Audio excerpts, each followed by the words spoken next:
Hi, everyone. This is Jackie Cooper again from the Blockchain Legal Institute Live, the 15 minutes of live. So, Patrina and I are having some remarkable tech learning experiences because We are. there's definitely a learning experience here. And I'm traveling, so my computer went dead prior to going on live stream. So, we are reverting to the phone. And then the links had to change. So, it's all good. We learn as we go, and we go with the flow. And then Patrina said that you guys couldn't hear me, so we're starting over. So what I was sharing is that I am in a Blockchain Legal Institute kind of little mini meeting summit this weekend. Some of the contacts that we made in Bermuda have flown over to Miami. We're going to meet and strategize with them to work on both the Bitcoin Cinderella and the Pink Sands Treasure of Bermuda book, as well as some educational initiatives. So we're really excited about that. I kind of um, braved the snow up in Maryland. I have no clue how many inches they have right now. But I always book the first flight out because I know that will always fly out. There might be delays later in the day. And so, true to that, the plane, went up and I got here. And so it's raining now a little bit in South Beach, but so I'm inside, not at the beach, but there'll be a different day that I'll be doing live streaming on the beach so you guys can see and enjoy. It's a great place to do some business and also just kind of put your feet in the sand. I'm So, jealous. Katrina, how are you know that we've been chatting back and forth? Yeah, and it's been a good week. It's not as cold as Maryland is, but still not as warm as you probably are right now because you look very comfortable. So, I am, hey, well, I'm pulling out my colors, because it's January in Maryland, which might have some drab colors, but I'm coming down to Florida, so let me bring out the bright colors. absolutely, absolutely. So, For yeah, anybody knows Bitcoin, they know that you got orange peeled, and there you go. So, I hear you're working on your conference. So, anything that you want to share? Anything major coming out yet? yeah, so I've been seeing a lot of the Eventbrite click throughs. We've gotten a lot of registrations. It is a free virtual conference on March 21st. I've been talking to some remarkable people all around the world. We have individuals from Peru and Chile and Mexico and on the table of discussion, trying to see if their schedules will work. We also have individuals from Kenya and other locations within Africa that are also looking at what their schedules might be like. For sure, we have India with our partner Galter, and then obviously Europe and the EU because of our various connections, and the Nordic bloc. Absolutely. And for sure, we are actually also looking at trying to find sponsors so we can actually go to their conference as well. So we're really excited about that. I know that last week I might have mentioned that Matt and I and different team members are actually going to ETH Denver. So Mhm. going to be whole 11 days that will be down there. I'm really going to dive deep into the hackathon side and learning about ETH Denver. So I'm really excited about that. But the Bitcoin conference is coming up too. And I'm working with them in different informal ways. And I'm Mhm. really to see Bitcoin conference. I know that Bitcoin Cinderella will have two releases there and we'll have a booth. So, but the other thing that I wanted to share with everyone, just from a news perspective, definitely visit www.bli.tools because we've been doing a lot of updates on the homepage of the platform, and we're starting to integrate some new, really creative and remarkable resources behind the scenes. Okay. But also, we have our own learning management platform there for classes. We are going to be starting to, for sure, offer evergreen type of workshops, which I'm really excited about. Okay. Also, I've made contact with a variety of different bar associations, and we're in the process of getting our classes approved for CLEs. Oh, So, amazing. yeah, I'm really super excited about that because some of the CLEs require either legal research for publication. So, if you're an attorney in a state that says you can get CLEs for the research that you do and you need a place to publish it, our library is a place that you can publish it. So you can get the credit for it and we'll write you the whatever required letter that you need. And then if you also are in a state that requires self-study classes, we also have that capability to craft that for you based upon the areas that you want to study. So again, there's, from what I've seen, there's 3 different type of modules. There's well, actually 4. There's the live webinars that we're going to be hosting. There's the evergreen ones. There's the self-study, and then there's also the research. So we can host and handle any continuing legal education.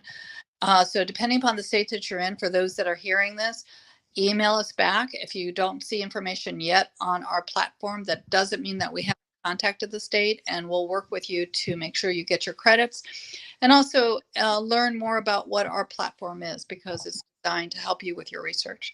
So Absolutely. a lot of stuff. That's amazing. I'm gonna say, yeah, you all have been really busy. So while you are in the sun, you're also hard at work doing this time. So amazing.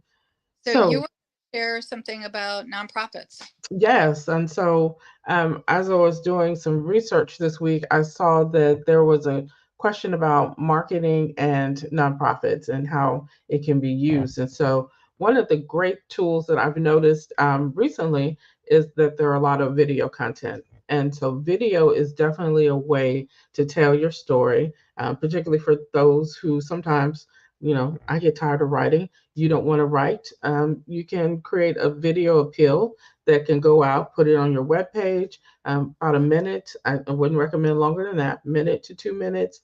But you can tell your story and then attract new donors, new audiences. So great way to do it. And the beauty of doing it with AI is that you don't have to have a lot of skills to do it. It will come in and help you create your video as well as create your little snapshot or your short, and then you can post it where you want to, or even send it out to donors, those who you may want to email. So, great resource and tool there. And I definitely recommend that we take advantage of it because got to tell your story if you want to fundraise and get more money.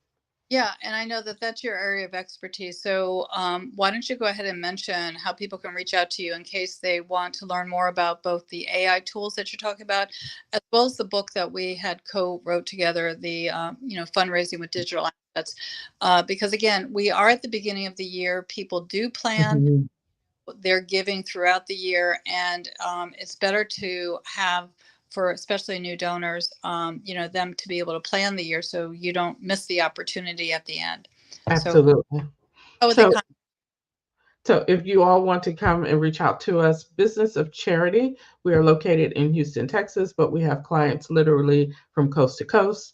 So you can visit our website, businessofcharity.com, or you can also reach out and connect with us on Facebook, Biz of Charity, Twitter at Biz of Charity, and at MP Biz Coach. And we have a YouTube page, also the Business of Charity, or you can do the traditional, just give us a call, 832-786-9958.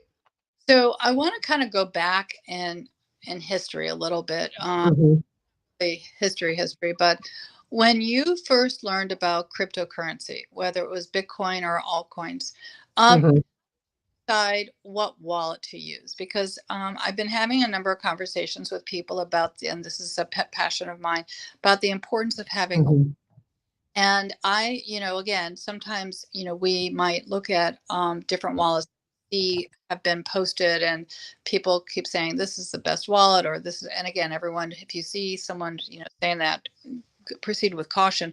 But mhm. well, how did you decide what wallet, and then how difficult was it for you to open up? Did you do a centralized exchange type of wallet, or did you learn about the decentralized exchange wallets? How did you learn? So that came from knowledge of just doing the research and then talking to experts like you. You actually helped guide me in choosing my first wallet off or decentralized wallet. But my first one was, the traditional Coinbase. I went there, set it up. It was quick. It was easy. And then recently, I've started working with a altcoin, and that particular altcoin uses a different wallet, and that wallet I believe is not Ethereum, Ethos. No, I have to go back and look and see exactly which. Oh, Exodus. I knew it was an E. Exodus. And so I then transferred my all my coins. not only the non-traditional one, which is a Rhino Nation coin called RNC, but then also my Bitcoin into that wallet. Really easy, simple to do, and it's from where I will, at this point, probably hold all of my cryptocurrency, and no matter what it is. And so that's the key piece. I think a lot of people get afraid of that. What do I do? How do I do this? And so, what's been your experience with that in terms of helping guide people? Yeah. So before I kind of share that, I just want to do our traditional disclaimers. We're not giving legal advice, financial advice, investment None of that. advice, All experience. and we're not affiliated with the wallets that are mentioned Yep. from affiliate perspective. Uh, at some point, we might be, and at that point, we'll also always fully disclose to you when we do have a sponsor or an affiliate.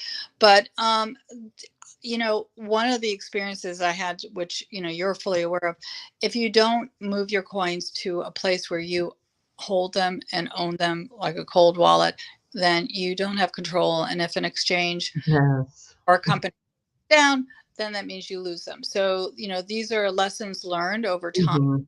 So again, I want to mention to everyone, the importance of, if you buy a coin on a centralized exchange or an exchange that you think is a good exchange, still move it over, because you still need Mhm. control. And then I'm going to go back always to making sure that if you are doing this, that you don't do your authentication through facial ID or thumb or something that is physically related, because family members aren't going to be able to necessarily do that if they need to. Mhm. So always think about the security, but also think about Mhm. that's your coins. Where are you writing this information down? Are you logging it in? Not just for tax purposes, but for your own knowledge base about basis and that type of thing. Because Absolutely. are looking at this as an investment, you want to know where you started from, and again, that growth curve, even though a lot of that is already in the history of the wallet, so you can see it. Mhm. But I do want everyone to take a digital asset. Then I do want you to really kind of check out, go to the wallet that you're using, Mhm. see if you can find out the history of how and when that wallet was created, and who the players are on that wallet. And you see, is that wallet changing or evolving? Because, and do you get any sense that you will actually have access to that wallet in the future? Because, things close, and Mhm. but this is your income, that this is your inheritance, this is your investment. So take ownership of it, and just don't Mhm. that it will always be there, because you and I have seen that that's not always the case. Absolutely. True. Uh, Personal experience. yeah, Teacher, what's the saying? Experience is a good teacher. So yeah, you're going let's to be a positive one. and teach your children how to do this wisely too. Be- Yes. and it's like crossing a street. You wouldn't want a toddler just to race out into the street. You have to teach Mhm. rules are. And our kids are very smart, but they're no different. They also need Mhm. to kind of understand your struggle, so that way they can take a look and see what they want to do, and Mhm. so I'm all about family education. um, Absolutely. we have about 2 more minutes left Yeah. for Time next week. always flies. Oh, between now and next Friday, I have no doubt that there's going to be a lot of breaking news that BLI is going to be share, just because a lot of individuals are coming into place, both for the event, for the cruise that's happening in November. Oh my gosh, we have like around 27 panels already outlined. We are giving about 15 awards to various companies that are already in the running for nomination. So if you are I listening love it. considered for one of those awards, definitely reach out to BLI, because again, we are putting all the pieces together. So it's there's a lot of literally balls in the air that we're juggling right now. That's a good thing though. Yeah, And definitely you want to sign up for the cruise sooner than later. mm, So jump on board now, get your information so that you can attend as well. I'm looking forward to it. I don't know about you all, but I am. So I I I know. was Uh, wrapping up. Oh my goodness, it is 15 minutes. Dang. The 15 minutes, I know. So next week, we're also, one of the things that I want us to do is to look at some of the current events that's happening. I know Davos is happening right now. There's a lot of, different conversations happening overseas. So we're going to kind of do a weekend review and take a look at that to Okay. plan. Um, Amazing. and I know that some of the listeners have messaged in and they have questions. So we are putting that on our list to be answering as well. Oh, So cool. yeah. So everyone, thanks so much for logging on. And we are very excited about next week sharing with you. Patrina, have a great week. I know I'll be talking to you because of a lot of the projects we're working on. Absolutely. So I'm going to say stay warm in a Yeah. good way over there. Yeah.